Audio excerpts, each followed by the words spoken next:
Assalamualaikum warahmatullahi wabarakatuh. Selamat pagi mahasiswa yang saya banggakan. Semoga pada pagi hari ini kalian diberikan kesehatan, keselamatan, kemudahan di dalam mengikuti setiap sesi perkuliahan, dan tentunya yang terpenting adalah tetap menjaga kesehatan. Jangan lupa gunakan masker, ya, cuci tangan yang rajin, ya, setiap kali mau berangkat atau setelah pulang dari perpergian untuk bisa mencuci tangan dengan menggunakan sabun atau hand sanitizer. Tetap gunakan masker yang baik sehingga harapan kita terhindar dari COVID-19, ya. Semoga pandemi ini segera berlalu dan kita bisa kuliah dengan di ruang kelas yang kita rindukan, bertemu muka, ya. Nah, saudara, pada kesempatan topik yang keenam ini Pak Joko ingin menjelaskan tentang petunjuk menulis artikel ilmiah ini, ya, yang merupakan tugas dari salah satu teman kita ini, ya. Jadi ini saya ambil dari tugas teman kita yang diunggah di tugas sebelumnya tentang template atau petunjuk menulis artikel di jurnal, ya. Ini adalah karya Aulia Kiki dari kelas 7A, ya, 7A. Jadi terima kasih sudah membuat tugas dengan sangat baik, ya. Nah, template atau petunjuk menulis artikel yang diberikan Aulia ini diambil dari jurnal Edu Humaniora, ya, jurnal pendidikan dasar dari Universitas Pendidikan Indonesia. Nah, teman-teman atau mahasiswa yang saya banggakan, setelah sesi ini saya berharap saudara mulai menulis artikel ilmiah, ya. Tentu disesuaikan dengan jurnal atau petunjuk di jurnal yang akan dituju. Jadi kalau saudara menulis artikel ilmiah, kemarin sudah Pak Joko minta untuk memilih satu jurnal, kemudian mengunduh template, mengunduh artikel di jurnal tersebut, dan kita sudah pernah melakukan review pada salah satu artikel yang dipublikasikan di jurnal tersebut. Maka setelah sesi ini saya berharap teman-teman sudah mulai menulis. Ya. Saya tahu saudara masih disibukkan dengan program magang 3, tapi ini akan segera berakhir, ya. Masih disibukkan dengan proses bimbingan skripsi, ya. Saya yakin proposal skripsinya sudah disetujui judulnya, sudah mulai menyusun proposal, mungkin ada yang sudah di ACC. Nah, kita akan melanjutkan menulis artikel ilmiah berdasarkan draft proposal skripsi yang sudah saudara susun dengan baik, ya. Jadi setelah topik ini saya berharap saudara akan memulai dengan menulis judul dan pendahuluan sesuai dengan tema skripsi masing-masing, ya. Baik, Pak Joko akan segera mulai. Nah, ini kita ambil dari jurnal Edu Humaniora, ya, dari UPI. Bagaimana kita lihat petunjuknya? Yang pertama di dalam struktur menulis artikel ilmiah adalah judul. Nah, pada jurnal Edu Humaniora ini judul ditulis dengan font Times New Roman 14, cetak tebal dan maksimum 14 kata. Contohnya, pengembangan model bahan ajar berbahasa Indonesia berbasis model pembelajaran yang berorientasi pada pendidikan karakter. Nah, catatannya begini teman-teman, di dalam menulis judul judul itu harus strike ya, harus kuat dan spesial ya. Spesial itu menarik, ada keunikan gitu ya. Nah, kalau kita melihat judul ini ya, yang dikembangkan misalkan ya, pengembangan model bahan ajar bahasa Indonesia berbasis model pembelajaran yang berorientasi pada pendidikan karakter. Nah, orientasi adalah pendidikan karakter. Nah, ini menunjukkan satu specialty atau satu kekhususan tentang pendidikan karakter yang bisa ditanamkan dengan mengembangkan model bahan ajar. Ya, nah ini jadi bahan ajar yang dikembangkan itu digunakan untuk menanamkan pendidikan karakter ya. Jadi ini adalah pengembangan model bahan ajar bahasa Indonesia berbasis model pembelajaran berorientasi pada pendidikan karakter. Nah, kalau melihat judul ini kekhususannya adalah dia mengembangkan bahan ajar yang digunakan untuk menanamkan nilai karakter ya. Nah, kalau teman-teman ingin memasukkan artikel ke jurnal Edu Humaniora UPI ini, maka teman-teman harus menulis judul dengan format Time New Roman 14 dan cetak tebal maksimal 14 kata. Kita lanjutkan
ya.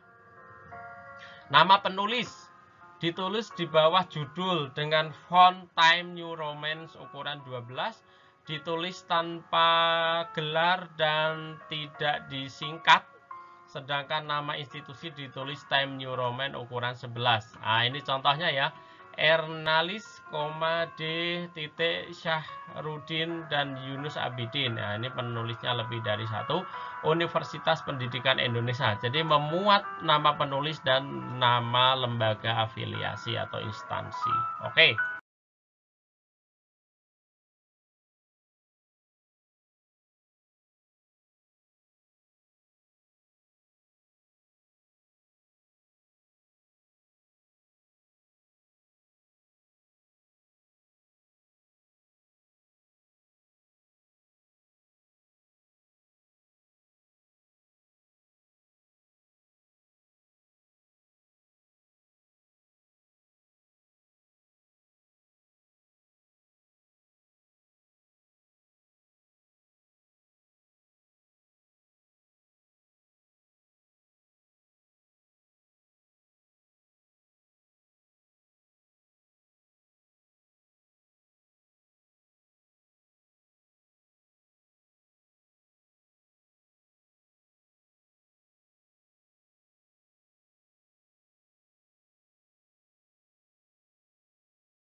Lanjut, abstrak.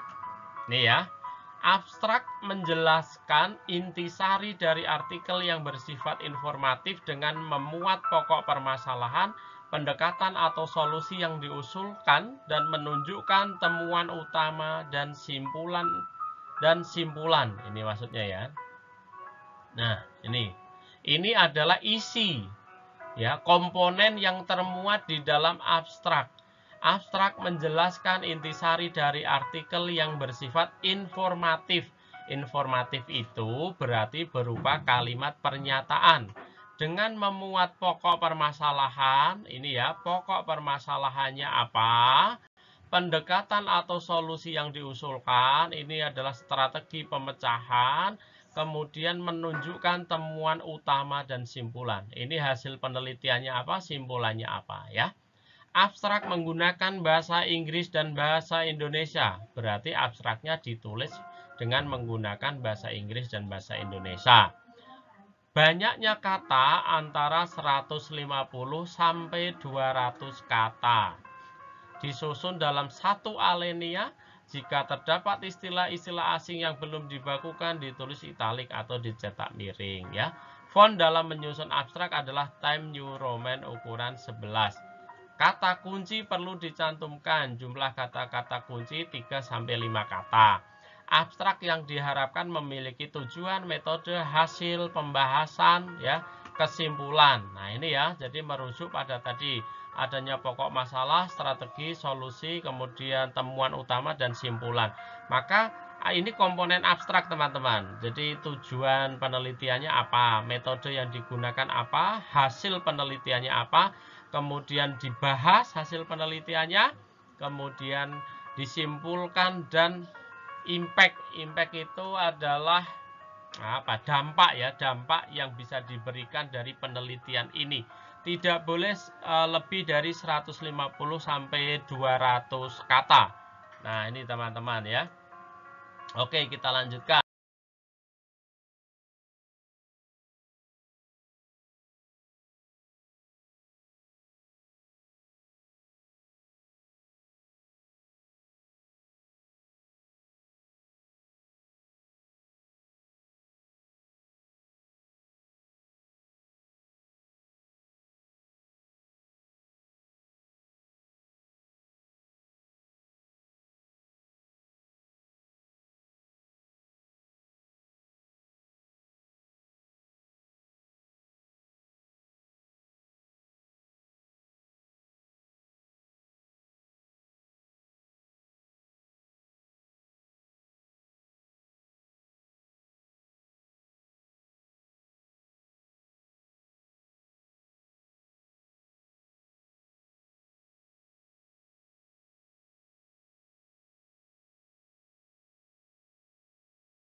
Nah, ini contoh abstraknya, memuat tentang masalah penelitian tadi ya, masalah penelitian, kemudian menuntunkan sebuah strategi ya, kemudian memuat hasil penelitian ya, kemudian ada pembahasan, kemudian memuat tentang impact atau dampak ya, dampak.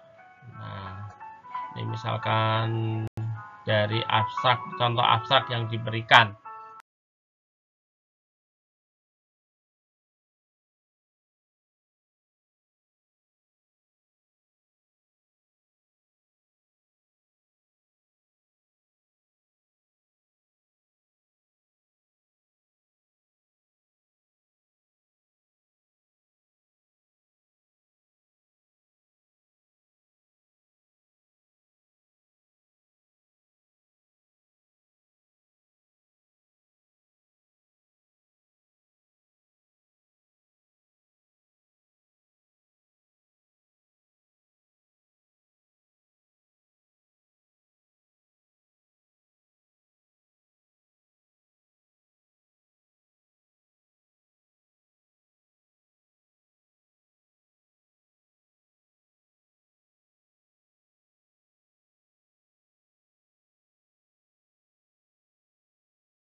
Kemudian pendahuluan. Pendahuluan mencakup latar belakang dari isu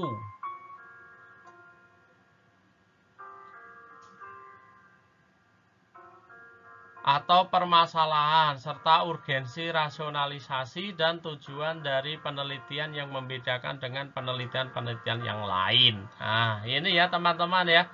Pendahuluan mencakup latar belakang dari isu atau permasalahan serta urgensi, rasionalisasi, dan tujuan dari penelitian yang membedakan dengan penelitian-penelitian yang lain.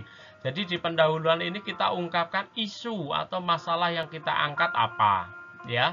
Kemudian pentingnya apa kita mengangkat isu tersebut, ya.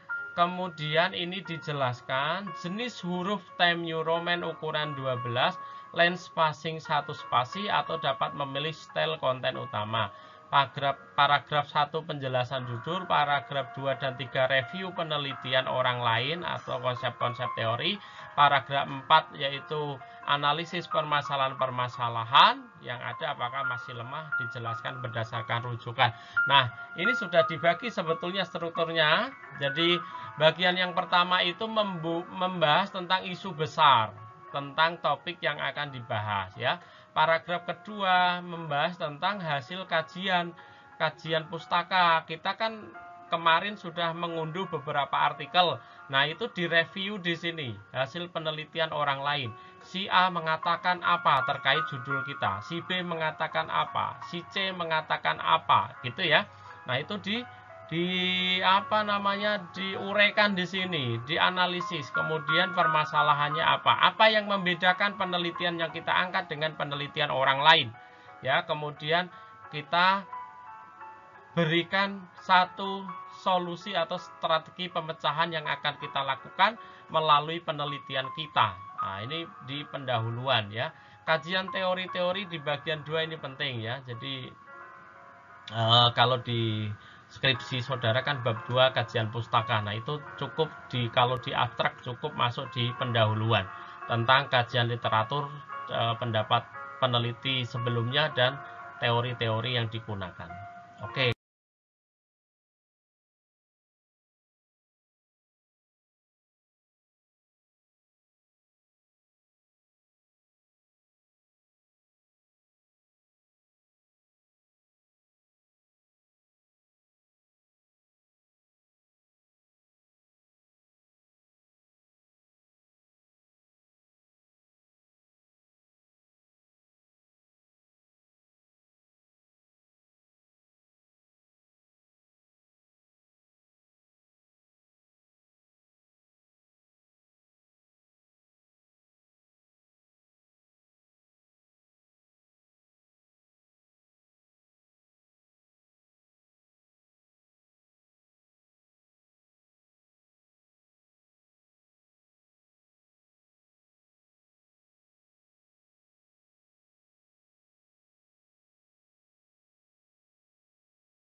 Lanjutkan.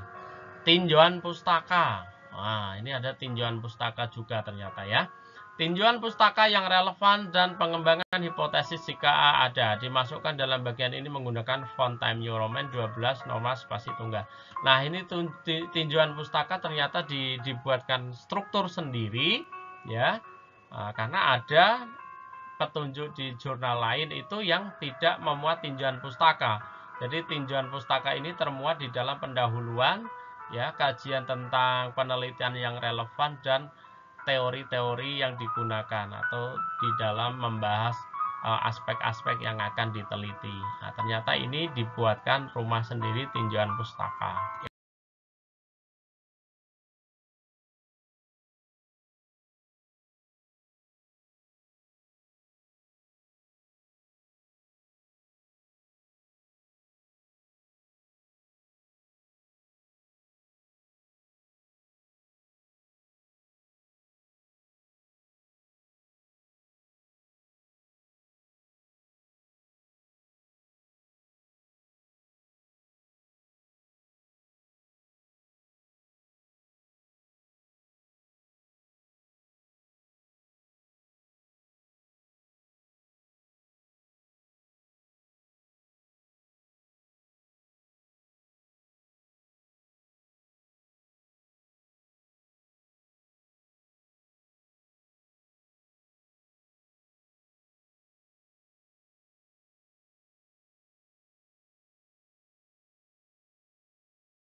Oke, kemudian metodologi penelitian.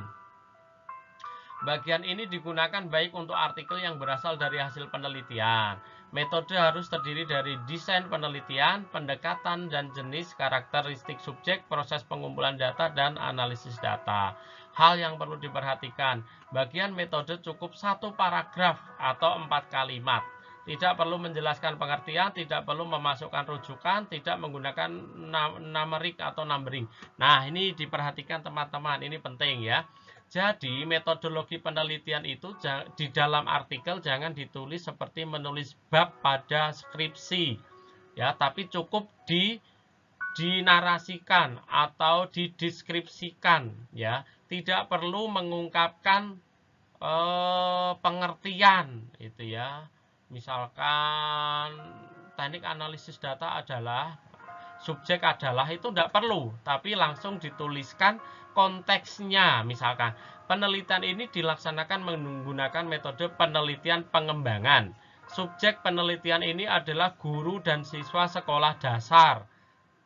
guru yang dijadikan subjek peneliti dalam tahap studi kebutuhan dan implementasi model ditetapkan berasal dari 9 sekolah. Nah, jadi di metode penelitian ini yang diceritakan adalah apa yang dilakukan peneliti, ya, bukan menceritakan tentang penelitian R&D adalah gitu, tidak, ya. Nah, ini yang dipahami. Coba ini contohnya sudah bagus, ya. Jadi kita tinggal menyesuaikan. Ya, kalau kita mau mengirimkan artikel di jurnal Edu Humaniora tadi di UPI.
Nah, kemudian berikutnya adalah hasil penelitian, hasil dan pembahasan, ya. Hasil penelitian. Bagian ini menyajikan hasil penelitian dan pembahasan dalam satu kesatuan, sehingga penulis tidak perlu untuk membuat subbab secara terpisah, tapi menjadi satu hasil dan pembahasan, ya. Jadi hasilnya dideskripsikan dulu data hasil penelitiannya. Nah, hasil penelitiannya apa? Dideskripsikan dulu, ya. Hasil penelitian yang disajikan dalam bagian ini adalah hasil bersih. Tabel dan grafik harus diberi komentar atau dibahas. Jadi ada pembahasan, tabel hasil penelitian, dan grafik hasil penelitian. Fontnya Times New Roman 12. Nah, ini penting, ya.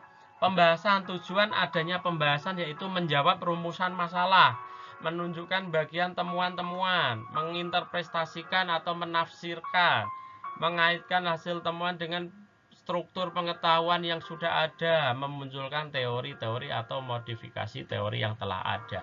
Ya, ini adalah komponen yang diperhatikan di dalam membahas hasil ini, ya, di dalam menulis hasil dan pembahasan pada artikel ilmiah. Oke, lanjut.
Kesimpulan. Simpulan ditulis dalam satu paragraf yang merupakan ringkasan dari hasil dan pembahasan serta menjawab dari tujuan dari penelitian atau publikasi. Hasil yang perlu diperhatikan adalah simpulan harus menjawab tujuan. Jadi dicek dulu tujuan penelitiannya apa. Harapannya simpulan ini menjawab tujuan dan hipotesis ya. Simpulan harus menggambarkan inovasi atau temuan atau perbaikan dari ilmu pengetahuan ya. Tulisan simpulan secara singkat dan jelas. Jangan membahas lagi, tapi langsung ditulis pernyataan simpulan yang menjawab tujuan atau hipotesis. Jangan mengulang abstrak atau jangan hanya sekedar daftarkan hasil penelitian ya. Jangan menggunakan bulleting atau numbering jika terpaksa ada dalam bentuk paragraf. Nah, ini tidak boleh mestinya dalam bentuk numbering ya, tetapi dalam bentuk paragraf. Simpulannya itu berarti ya mestinya seperti ini ya. Berdasarkan simpulan yang telah ditemukan penulis ini tidak boleh dalam bentuk numbering. Ini catatan yang nomor 5, ini tidak boleh.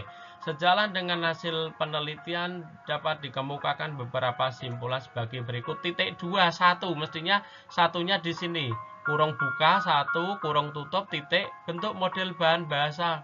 Dan seterusnya, koma, kurung buka, 2, kurung tutup, titik, nomor 2. Koma, kurung buka, 3, kurung tutup, titik, nomor 3. Dan seterusnya. Ya, ini simpulan, teman-teman. Ya. Nah,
berikutnya daftar pustaka.